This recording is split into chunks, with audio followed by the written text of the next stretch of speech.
Cristo clamou em alta voz: Deus meu, por que me desamparou? Parte 06, dia 30 de abril de 2026. Não havia razão em Cristo para que o Pai o abandonasse. Ele era perfeito e sua vida era imaculada. Deus nunca age sem razão, e como não havia razões no caráter e na pessoa do Senhor Jesus para que seu Pai o abandonasse, devemos procurar em outro lugar. Não sei como os outros respondem à pergunta. Só posso responder dessa maneira. No entanto, todos os sofrimentos que ele sentiu foram nossos. Nossos foram os infortúnios que ele suportou. Dores, não dele próprio. Sua alma, imaculada, com amarga angústia rasgou. Nós o consideramos condenado do céu, um pária de seu Deus. Enquanto por nossos pecados ele gemia, ele sangrava, sob a vara de seu Pai. Ele carregou o pecado do pecador e teve que ser tratado. Portanto, como se fosse um pecador, embora o pecador nunca pudesse ser. Com seu pleno consentimento, ele sofreu como se tivesse cometido as transgressões que lhe foram impostas. Nosso pecado, e ele assumindo, e a resposta à pergunta: por que me desamparaste? Neste caso, vemos agora que a sua obediência foi perfeita. Ele veio ao mundo para obedecer ao Pai e prestou essa obediência ao máximo. O espírito de obediência não poderia ir mais longe do que aquele que se sente abandonado por Deus. Ainda assim se apega a ele em lealdade solene e declarada, ainda declarando diante de uma multidão zombeteira sua confiança no Deus aflitivo. É nobre clamar: meu Deus, quando alguém está perguntando: por que me abandonaste? Até onde pode ir a obediência? Não vejo nada além disso. O soldado no portão de Pompeia, permanecendo em seu posto de sentinela, quando a chuva de cinzas ardentes está caindo. Não foi mais fiel à sua confiança do que aquele que adere a um Deus que o abandona com lealdade e esperança. O sofrimento de nosso Senhor, nesta forma particular, foi apropriado e necessário. Não seria suficiente para nosso Senhor apenas ter sofrido no corpo, nem mesmo ter sofrido de outras maneiras. Ele deve sofrer dessa maneira particular, ele deve sentir abandonado por Deus, porque esta é a consequência necessária do pecado.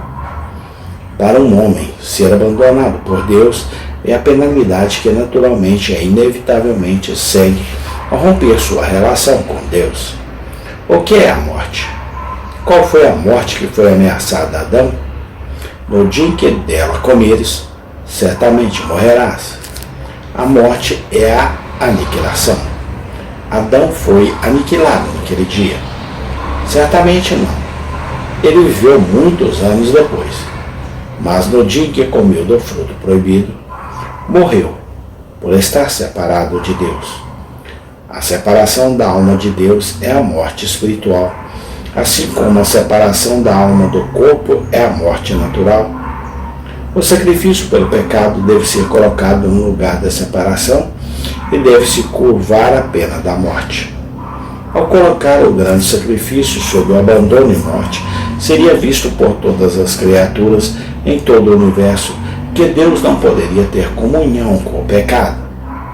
Se até mesmo o santo, que representou o justo pelo injusto, descobriu que Deus o abandonou, qual deve ser o destino do pecador real? O pecado, evidentemente, sempre, em todos os casos, uma influência divisora, colocando até o próprio Cristo como portador do pecado no lugar da distância. Qual deve ser a condenação do pecador real?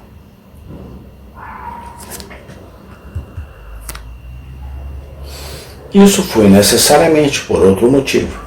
Não poderia haver imposição de sofrimento pelo pecado sem o abandono do sacrifício vicário pelo Senhor Deus. Enquanto o sorriso de Deus repousa sobre o homem, a lei não o aflige. O olhar aprovador do grande juiz não pode recair sobre um homem que é visto como estando no lugar do culpado. Cristo não apenas sofreu pelo pecado, mas por pecado. Se Deus o animar e sustentar, ele não está sofrendo por causa do pecado. O juiz não está infligindo sofrimento pelo pecado, se estiver manifestamente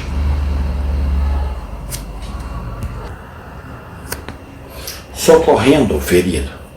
Não poderia ter havido sofrimento vicário da parte de Cristo pela culpa humana se ele tivesse continuado conscientemente a desfrutar do sol de outono da presença do Pai. Era essencial para ser uma vítima em nosso lugar que ele chorasse: meu Deus, por que me desamparaste?